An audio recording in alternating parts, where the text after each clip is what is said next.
Inilabas ni Coach Tim Cone ang kanyang inaasahan pagsapit ng June 21 para sa training ng Gilas, Pilipinas. Itinanggi naman niya na parte ng proseso ang umasa kaagad ngayon pa lamang sa magiging resulta ng Olympic qualifying tournament.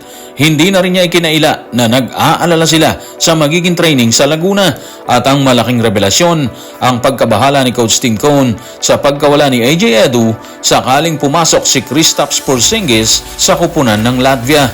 Tutukan po natin ang lahat ng yan. Pero bago yan, hihingi po tayo ng isang subscription sa lahat ng dumadaan sa ating munting channel kung nagugustuhan nyo ang ating palabas. Kung medyo mabigat ang subscription, siguro kahit isang like at isang share na lang po yan. Okay na po ako dyan. Maraming salamat. Tapos na ang paghihintay, nandito na lahat ng players sa Pilipinas para simulan ang training ng pambansang kupunan. Kaya naman umaasa si Coach Tim na magpapakita ang lahat ng kasama sa lineup nang ma-interview ng media. Narito ang kanyang pahayag. Tutukan natin si Coach Tim sa report ni Richard D. ng The Manila Times. Inaasahan namin darating ang 12 players. Limitado lang yung preparation time namin. Kaya kailangan ando sila lahat. Magkakaroon kami ng isang practice game na i-aanunsyo sa susunod na linggo.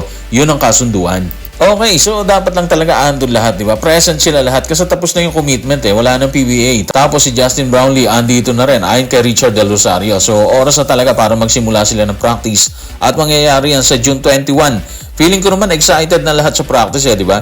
Parang wala naman ata tayong naririnig na atubili sila na dumalo doon.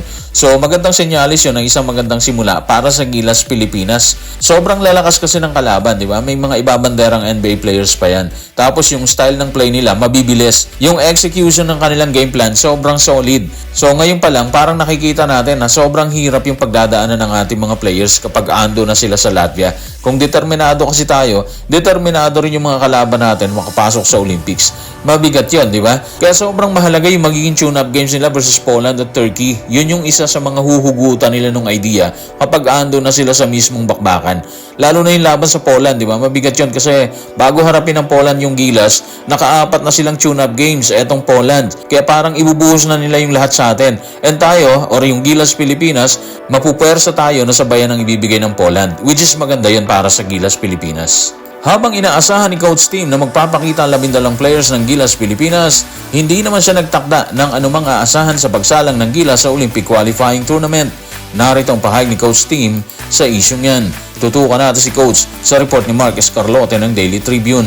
Yung umasa ngayon, sa tingin ko, hindi maganda yan. Hindi ako naniniwala dyan. Gusto ko lang mag-focus sa proseso ng pagpunta doon. Ang layunin natin, katulad ng sinabi ko dati pa, ipanalo to.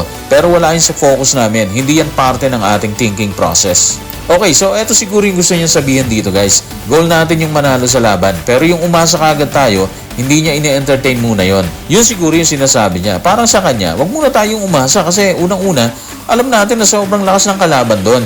Ikalawa, ramdam niya na magdadagdag ng pressure kapag umasa kagad tayo. At kapag na-pressure sila dyan, baka hindi sila makapag-perform ng mabuti. Baka mas lalong mabigo sila sa kampanya nila doon. So sa tingin ko, maganda yung mindset niya. Okay, gusto natin or goal nating manalo. Pero teka muna, isa-isa lang yan. Kailangan natin ng tamang proseso para dyan. Lumaban muna tayo, ibigay muna natin yung lahat. Tapos saka natin intindihin yung expectation ng iba sa atin. Base sa pahayag ni Coach Tim Cone, ayaw niyang bigyan ng pressure ang kanyang sarili at buong kupunan sa magiging kampanya ng Gilas Pilipinas. At habang ini-interview ng media, hindi na niya pinigilang ilabas ang kanyang ikinababahala patungo sa torneo. Narito ang pahayag. Tutukan natin si Coach Tim sa report ni Mark Escarlote ng Daily Tribune. Nag-aalala lang kami kung paano kami magsisimula sa Inspire. Yung pagsama-samahin ng lahat kung paano namin gagawin araw-araw at kung ano ang gagawin namin para manguna sa tournament na yon. Sa tingin ko, yun ang magdidikta sa ating mga inaasahan higit sa lahat. Parang sinasabi ni Coach Tim, ang hirap magsimula kasi ang laki talaga ng dapat nilang gawin. Wala naman actually na pumipressure sa kanila, di ba? Pero mararamdaman mo kasi yung gusto ng fans na gawin nila yung tama pagdating nila sa tournament. Gawin nila yung manalo sa laban at para magawa nila yan, matinding practice, training, strategy, and dedication yung kanilang gagawin dyan. Yung dedication, ando na yun. Walang duda yan. Pero sa liit ng tsansa ng Gilas na makapasok sa Olympics dahil sa nagnalakihan at malalakas na kupunan sa Europa, guys. Hindi mo talaga pwedeng sabihin na madali lang simulan yan. Isipin mo kailangan nilang pataubin ang Latvia sa unang laban para makasiguro sa crossover semis. Kung hindi nila kinayang pataubin ang powerhouse na Latvia, susubukan nila ulit sa Georgia para kahit paano makasiguro pa rin tayo ng crossover semis. Hindi tayo nega guys pero aminin natin na ang hirap talaga ng gagawin nila dyan. Bukod sa inaalalang pagsisimula at pagsasama-sama sa training sa Laguna, lubhang ikinababahala rin ni Coach Tim ang posibleng pagpasok ni Kristaps Porzingis na dapat ay assignment ni AJ Edu. Narito ang kanyang pagbubunyag. Tutukan natin si Coach Tim sa report ni Mark Escarlote ng Daily Tribune. Meron tayong AJ Edu na dapat stopper natin para tumulong na depensahan si Porzingis or iba pang malalaking kalaban. Pero wala na siya sa atin.